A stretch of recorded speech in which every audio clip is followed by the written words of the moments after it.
When learning about the new advancements in neural networks, people often encounter concepts they haven't seen before, such as manifold or isometry. So what do these concepts actually mean, and why do we use them? In this video, and the ones that'll come after, we'll be providing answers to these questions in a way that's both visual and intuitive. Let's start with the basic concept, using matrix multiplication to recognize features. Neural networks multiply weight matrices with inputs. But why does that specific algebraic procedure work? Why does this first step use a dot product of the weight matrice's first row and input vector to get the first output? And what does the matrix have to do with how a neural network interprets a higher dimensional reality from its own lower dimensional perspective? Knowing why this procedure is done is key to a visual intuition behind how neural networks compose together patterns into more complex, higher level patterns. For example, they can add concepts together to make analogies, composing together king minus man plus woman to equal queen in a hidden, high-dimensional world called latent space. Or perform abstractions, such as style editing. Throughout the series, we'll be explaining how all these work. Aside from knowing multiplication, there's no prereqs to watching this. We'll explain a lot of concepts from scratch. If you're unfamiliar with some terms, it's recommended to watch these 6 3 blue 1 brown videos, which are in the description. But just like two classes that teach the same material from different perspectives, we'll be reviewing many of these videos' concepts to explain new ones in our series. The explanations will build up gradually, so feel free to skip ahead to any chapter, using timestamps in the description below. Okay, let's begin.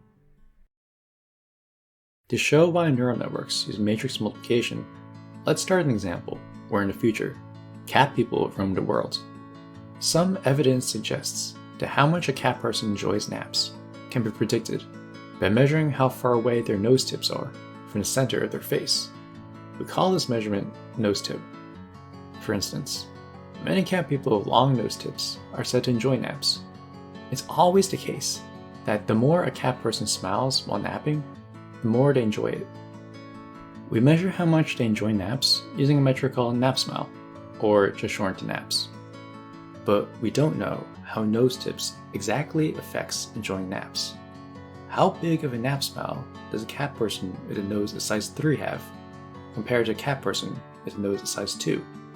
A slightly bigger smile or a much bigger smile? We're going to have to figure this out using a neural network that takes in the cat person's nose tip as input and predicts their nap enjoyment level. Let's start with the input.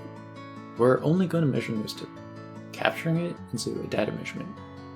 These are measured using 1 unit of nose tip, which is a basic measuring unit, just like using 1 meter for distance, or using 1 second for time. Let's measure along a number line, which we'll call the nose space, or the nose dimension.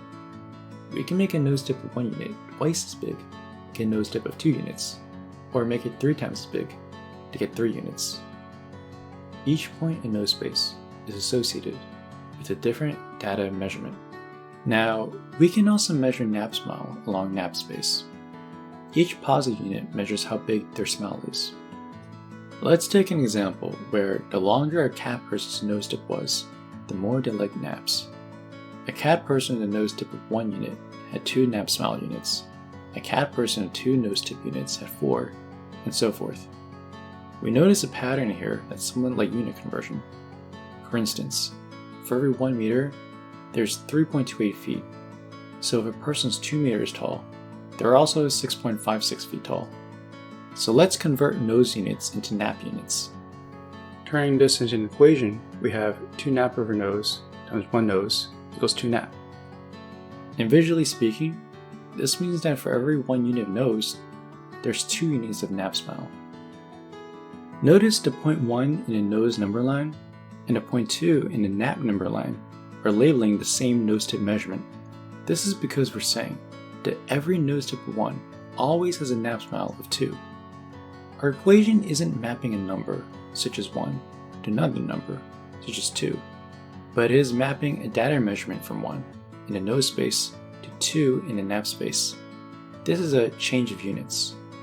Likewise, for every 2 units of nose tip, there are 4 units of nap smile.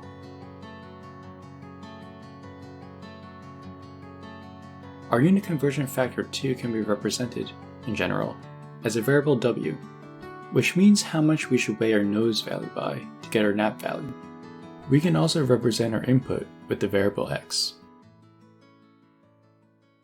So what does this visual we've just seen have to do with the neural network? The answer actually has been hidden in front of our eyes this entire time. Let's look at this equation below, which is used by a neural network. What does our simple unit conversion equation have to do with it? We're going to show that they're very similar. First, we'll represent the output value as one variable and not look at units. Second, note that all the variables in the equation below are matrices. So we'll analogously map multiplication into matrix multiplication, putting our terms in brackets. The b is the bias, which we don't need to discuss now. We can show it in our equation above by adding 0 to the left side, knowing that adding 0 doesn't change your equation. The sigma is called an activation function, which we also don't need to discuss now. For our unit conversion equation, we'll use the identity function I. We see that when x goes through the identity function, we get x again. It's like multiplying an expression by 1. So again, this doesn't change our equation. Now, both equations look similar. But what is the equation we have below? It's a neuron equation, which is what our neural network uses to compute a neuron activation. So our unit conversion equation is just a very simple neuron. W contains weight connections that the x inputs are multiplied with, and A contains neuron activations, which in our case is a nap neuron. In this case, the matrix W actually just consists of a single weight variable, lowercase w, also called W1. Same goes for the X and A matrices. In fact, one can think of this nap neuron as just a single layer neural network with one neuron, or with two neurons, if you think of the input as a nose neuron represented by the equation 1 times x. Now, we see that our unit conversion visual has been hiding a neural network neuron all along. So, a neural network can be viewed as a function that's composed of many smaller functions. Note that it can't approximate every function, but different types of neural networks can approximate a wider variety of functions that are useful for prediction. Of course, a neural network is more than just this equation.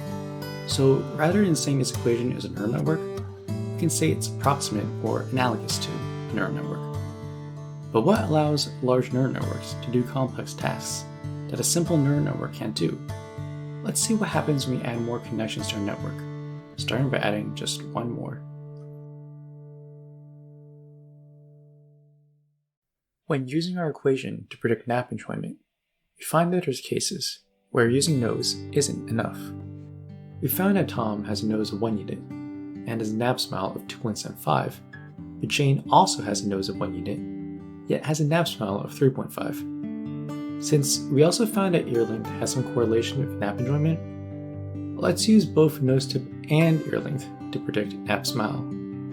Just like with nose tip, we also have an ear length of 1 unit, 2 units, and 3 units. How can we represent a data measurement of a cat person in terms of both nose tip and ear length?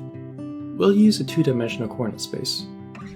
If we rotate our ear length number line by 90 degrees, put it next to our nose tip number line, we get a coordinate plane where we can represent each cat person using both nose tip and ear length as axes. Now, how can we add together the nose tip and ear length data measurements to describe a cat person? Let's say we're taking measurements of a cat person named Tom. To describe him, we start at the origin point. We find that his nose tip is 1 unit, so we move from the origin to 1, 0. Then we find his ears are 1 unit long, so we move from 1, 0 to 1, 1. These arrows that form a path of step-by-step instructions are called vectors, defined by length and a direction. You can place them between 2 coordinate points, from a tail point to a head point. We'll use vectors to tell us where we go from one coordinate point to another, and by how much. To add vectors together, we just move the tail of one vector to the head of another. Because unlike the coordinate points, which are permanently fixed where they are, the vectors can move anywhere in coordinate space. This vector is the same one that's been moved here, but is not the same as this vector, or this one. Since the vectors can be moved, it seems like there's no fixed association between a vector and data measurement. But for the ease of demonstration, we'll informally say there is, to help us get a high-level understanding of how vectors and features add together. Looking back at our example of Tom, we'll represent our vectors using matrix brackets, whose values describe the head of a vector with its tail on origin. We'll show that adding these two features together is the same as adding two vectors pointing to these features. When a vector's tail is on origin, this vector points to the same data measurement as point 1, 0. So far, we have this data measurement as a partial data measurement. When you add it to the vector going up to 0, 1, noting that this partial data measurement from 0, 1 is not what's actually on point 1, 1, it's as if you're given an instruction to add the partial data measurement on 1, 0 to the partial data measurement on 0, 1. Therefore, Tom is on the vector 1, 1. You can get to Tom either by the path of these two added vectors, or by the vector pointing to 1, 1. Because this combination of nose tip and ear length describes our cat people input, we call this 2D coordinate space our input space. So now we know how to describe a cat person using both nose tip and ear length. How do we use both of these features to calculate nap smile? First, let's see how to predict nap smile using ear length. You notice that the longer a cat person's ears are, the more they enjoy naps. But relatively speaking, ear length doesn't have as much impact on nap enjoyment as nose tip does. For example, a cat person with an ear length of 2 would only enjoy naps by 0.75 units more than a cat person with a length of 1. So we get the equation 0.75 nap over ear times 1 ear equals 0.75 nap. The data measurement at point 1 in ear is sent to point 0.75 in nap, just like how the data measurement at point 1 in nose was sent to point 2 in nap. And since studies on cat people suggest that nose tip and ear length can independently build on top of each other to predict nap enjoyment, we can add them together. How do we add these two features to get nap smile? By using the exact same vector addition that we use in our input space.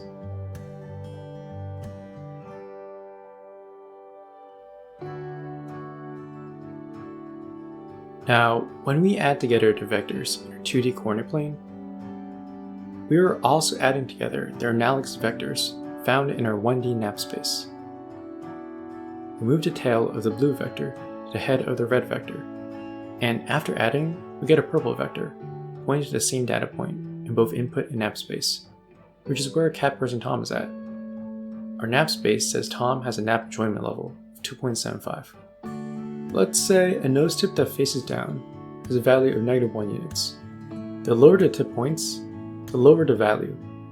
In our input space, it's easy to see how we can add together nose tips and ear lengths of different units.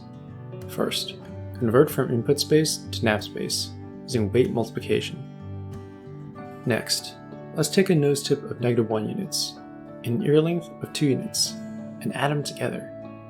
When we scale the input space nose vector on the left by -1, we're also scaling a nap space nose vector on the right by the same amount. Now, both vectors point in a negative direction.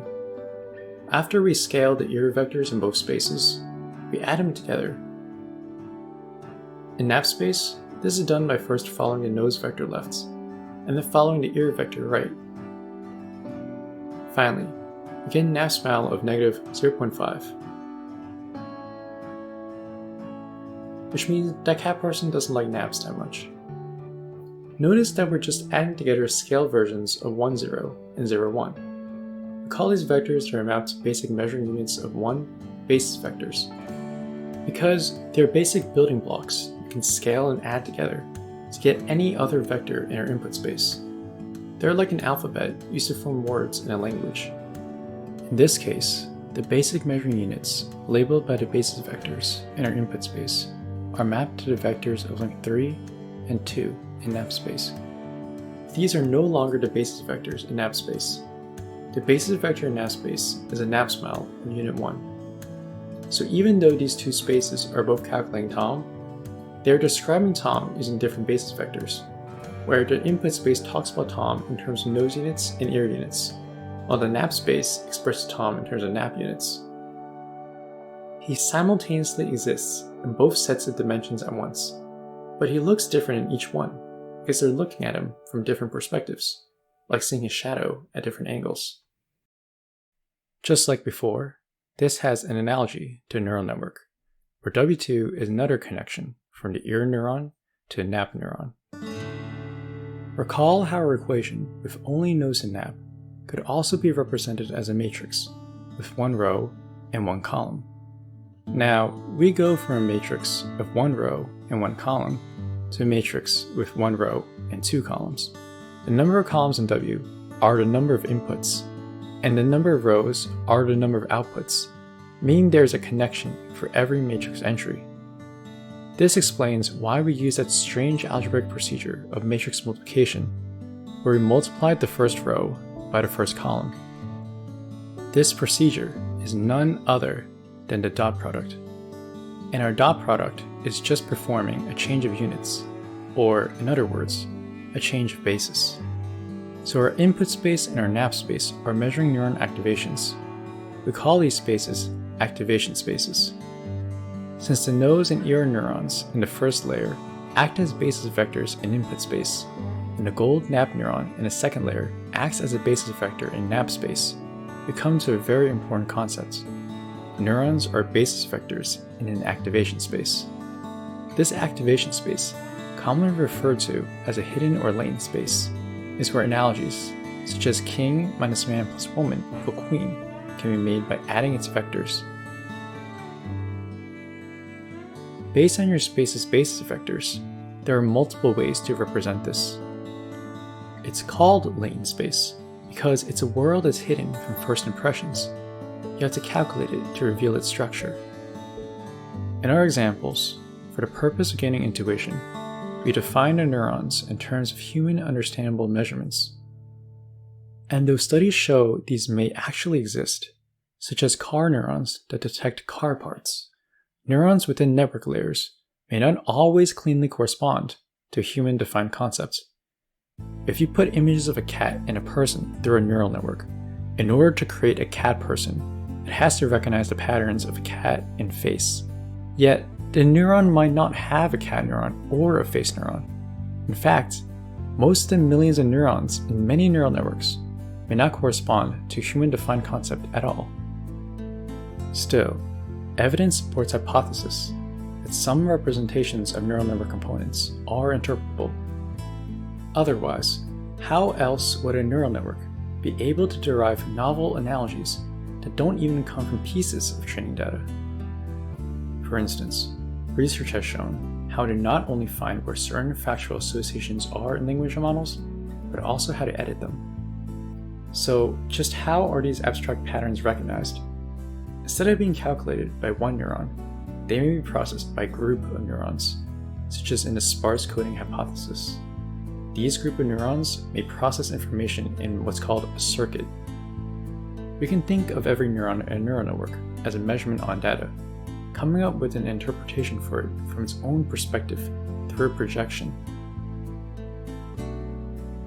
This is like the parable of the blind man and an elephant, where one man only touches part of the elephant's trunk and thinks it's a snake, and another touches only its feet and thinks it's a tree trunk, and so forth. Each man is like a neuron, and using a matrix, they each pass the information they gather to a judge neuron, who calculates they should actually be an elephant. One alternative possibility is that, instead, each neuron has multiple roles in affecting the calculations of other neurons, similar to a decision tree, though not in the exact same way, as they are still two very different models. But a lot of research still has to be done to dissect what circuits of neurons are actually doing, which may allow us to stitch pre-trained neural network patterns together, similar to genes. The first row in our weight matrix calculates one output value. Adding a second row calculates another output value. This neural network can be mapped to a unit conversion visual. Before, our first output was nap smile. Let's calculate a second output, called luck, which measures how lucky a cat person is. If we rotate ear and luck to be vertical, we're mapping from one 2D coordinate space to another 2D coordinate space.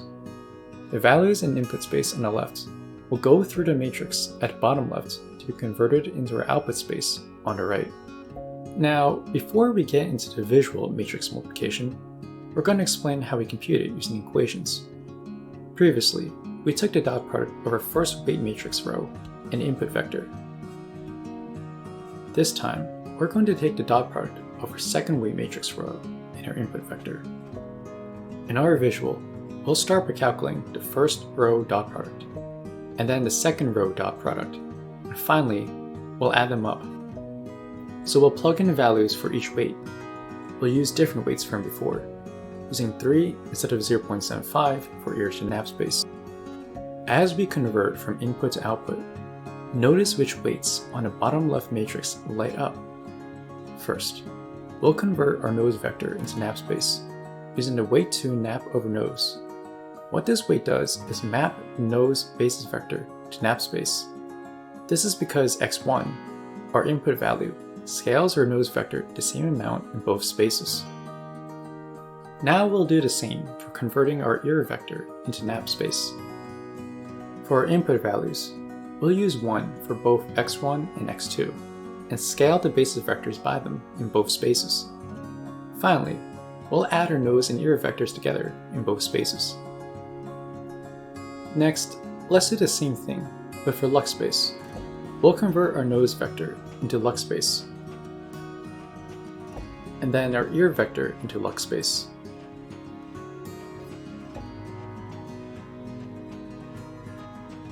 At last, we have our nap and luck values, so we'll just combine them.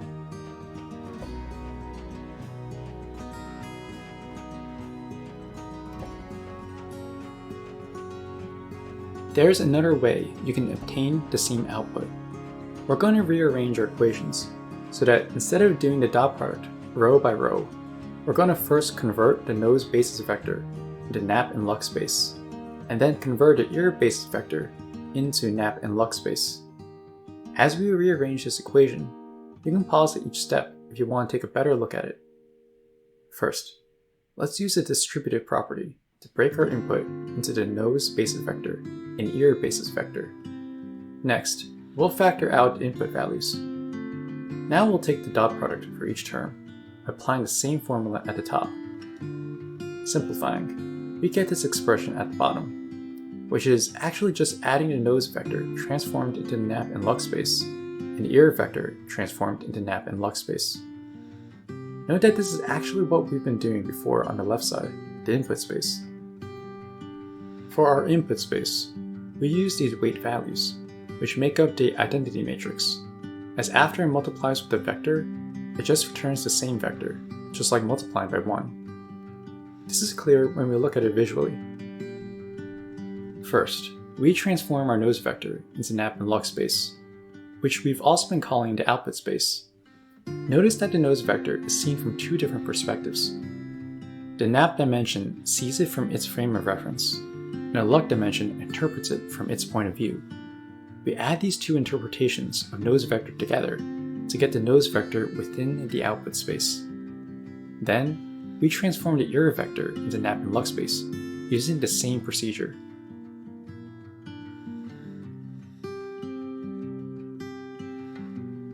Finally, we add together the nose and ear vectors in both input space and output space. You see that we get to the same point as before. Not only did we transform the nose and ear vectors into output space, but because Tom, at 1, 1 in input space, is calculated using nose and ear vectors, Tom is also transformed into output space. This says that Tom has a nap smile of 5 and a luck value of -1, which means he's a bit unlucky. We've been showing input space and output space as two separate spaces, but on an abstract level, they're just using the same exact numbers as a measuring tool. To explain this, let's take 2 apples and 2 oranges. We can use the same measuring tool, a number line ruler, to measure how many objects there are. Now, 2 apples are not the same as 2 oranges. However, if you abstract away the units, they're measured using the same number too. The space of apples is not the same as a number line ruler, and neither is the space of oranges. The same thing is happening when we're measuring our cat people data measurements using a 2D coordinate plane.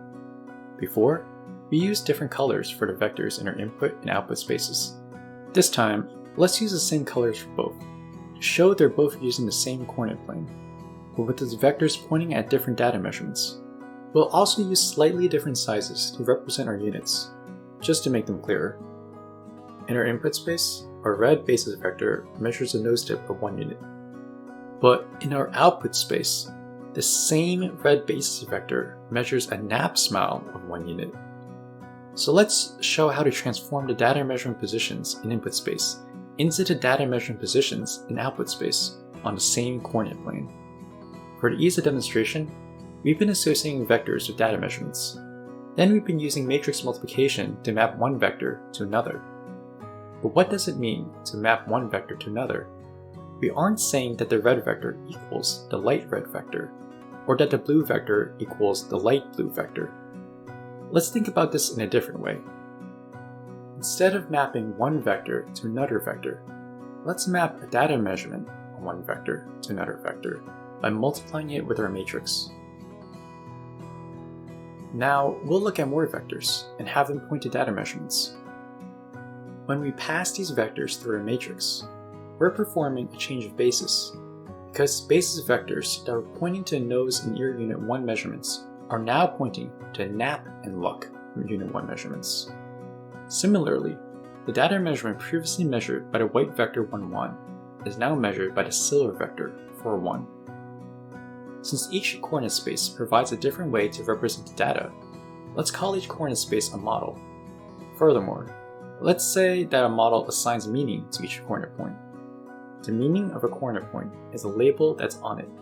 In this case, the labels are data measurements. Subsequently, the meaning of a vector is on the data measurement it points to, and is derived from the basis vectors used to construct it. In Model 1, the red basis vector pointed to a cat person with a nose and no ears, because it's supposed to mean has a nose with unit 1.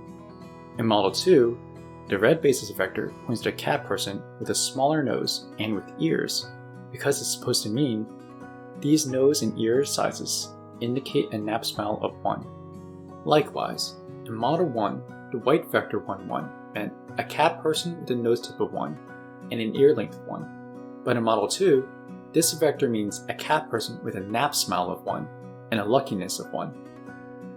So what's on it no longer has a nose tip of 1 and an ear length of 1. This shows the difference between the data samples coming from reality and a model that represents those data samples using labels. The vector 1, 1 is not the cat person itself. It's merely a label of it, and whichever label is used depends on the basis vectors. When a matrix, a neural network, performs a change of basis, it merely changes which model maps to reality. Where is the reality where cat people reside? Notice that the entire time, we've been working only with the measurements of reality, where information is captured, extracted, and abstracted into neurons. This input space is also just a model of reality. It's not reality itself. Let's look at data samples of our cat people reality. Without basis vectors or neurons to model it, we don't know how to describe it. But once we add basis vectors, we lock into an interpretation where we can describe reality in terms of a frame of reference. It's described relative to our basis, which is an anchor to high-dimensional reality. We can describe these cat people using playful and fast, or funny and scheming, and more. But none of these are the main way to describe it. They're all relative. Without a model, reality is anchorless. By itself, reality doesn't change. It's only our model of it that changes. There is some sort of linear correlation between the input and output measurements. Every distance is transformed in a similar way, given by the weight matrix. Thus, all structured relationships are preserved under the matrix analogy. It's the relationships that are important, not what's used to represent it. Similar to how a computer can be made using electronics, marbles, or even Minecraft blocks. There's also an interesting duality in a vector, just like a number being an object, and also being a change between objects. A neuron is itself a cell, but it's also what gives definitions to other neurons by passing information to them or having them find where they are in reference to other neuron vectors. Notice that when we perform matrix multiplication, we were bringing the data measurements along the line, matching the orange vector onto the red basis vector. This entire line is just scaled versions of the orange vector. What all of these scaled orange vectors share is a common ratio of nose to ear. You might have seen this before as a slope of a line. If we look at the neural network corresponding to this coordinate space representation, given that these vector dimensions each correspond to a neuron, this family of orange vectors corresponds to a certain combination of nose and ear activations. Let's turn the neurons and weights into variables. These combinations of nose and ear neurons make up their own dimension.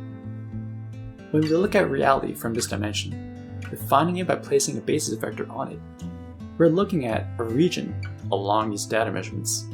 In this case, it's a line.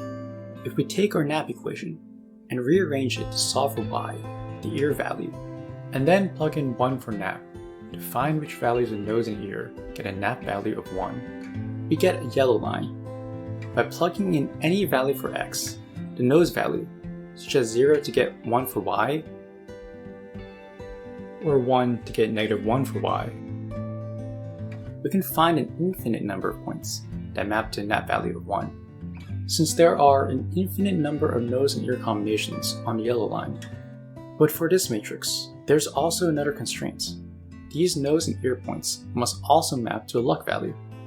So when we transform into a NAP and luck output space, these 2 points will be mapped to the same NAP value, but will have different luck values, so they will not be mapped to the exact same point in output space. Here's an analogy which helps drive home the difference between model and reality. We'll look at 2 data samples, a dangerous substance and an object which is given to someone out of gratitude. And instead of using numbers, let's use letters to label our entities.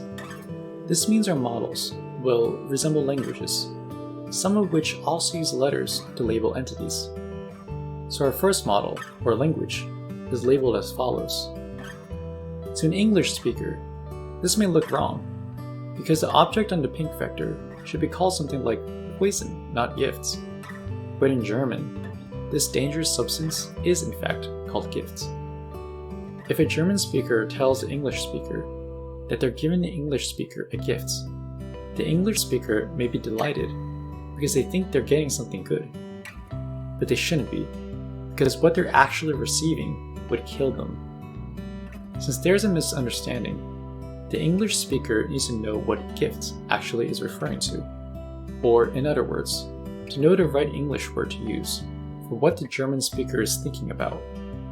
So they need to translate from the language above, which is German, to English as follows. Think of the weight matrix as a translator app. The input to the matrix is -1, 2, which is the pink vector where our dangerous substance is at in German space. The output of the matrix is -1, 4, which is poison in our English space. So the transformation moves the substance from gift to poison, allowing the English speaker to know what it truly is in their language. In summary, the object on German gift is not mapped to the English gift. The object on German gift is mapped to the English poison. Relating this back to numbers using labels, the German vector -1, 2 is not mapped to the English vector -1, 2. What's on it is actually mapped to the English vector -4, 1. Now, let's label the good object with the correct German word. Notice that when we translate it into English, this vector doesn't point to any data sample. In fact, this label doesn't mean anything in English. The same goes for the label poison in German. Not all labels have to point to a data sample, so in some coordinate spaces, they just mean nonsense. This follows from the advice to not confuse the map to territory in an analogy. A word like gift that has different meanings in different languages is called a false friend. Knowing this, we take heed of the following warning: to beware of false friends in the matrix. We've learned that an entity is projected from high-dimensional space down to a subspace of a group of neurons, casting a shadow, or a distorted reflection. Though viewed from different perspectives, these shadows are often entangled, meaning that a change in one dimension is analogously reflected in another, like in a house of mirrors. Now that we've connected the geometry of linear algebra to neural networks, we can finally begin to study its world of concepts. What lies in this mysterious realm of AI imagination?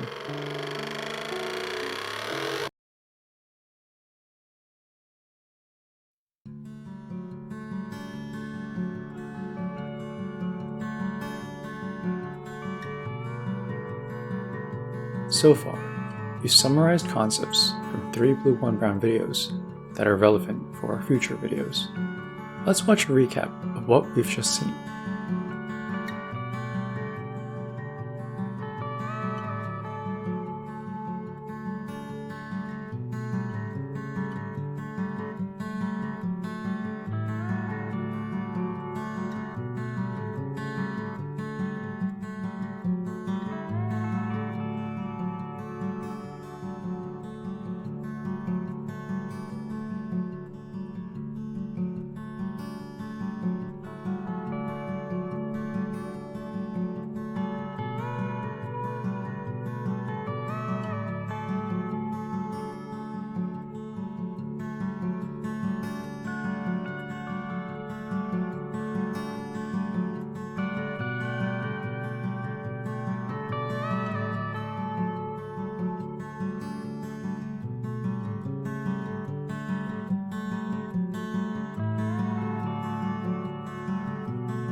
In our future videos, we'll discuss topics such as interpreting generative models using matrix factorization and editing key value associations found by MLPs and large language models.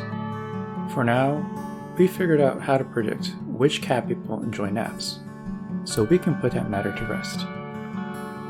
We've only just begun on a long journey of finding out just how neural networks actually work.